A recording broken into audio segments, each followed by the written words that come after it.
Gjykata administrative e shkallës parë pas ka shqyrtuar dhe madje pas ka marrë vendim për masa disiplinore ndaj deputetëve të Partisë Demokratike, të cilët si sot rreth 4 muaj më parë hodhën flagadan dhe bllokuan punën e kuvendit me dhunë. Spari për gëzim e gjyqtarit apo gjyqtares që e pas ka kryer kaq shpejt të proces. Uroj të jepen tilla vendime kaq shpejt edhe për ankesat e hallet qytetarëve të thjeshtë, për hallet vërtet ajo si këto. Sepse të barosh një shkallë gjyqësore në Shqipëri për kaq pak ditë, qenë ka një rekord. Por thelbi i çështjes është një lajthitje në objekt për çdo që mund ta ketë thënë këtë vendim.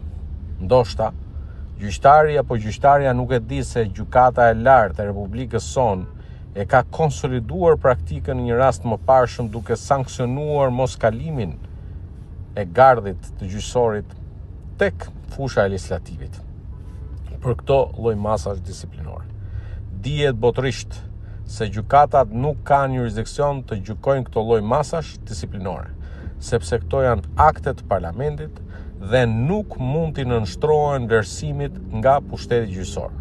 Përveç se në rastin kur vet ligji i posaçëm për statusin e deputetit apo rregullorja e kuvendit do ta parashikonte shprehimisht këtë mundësi.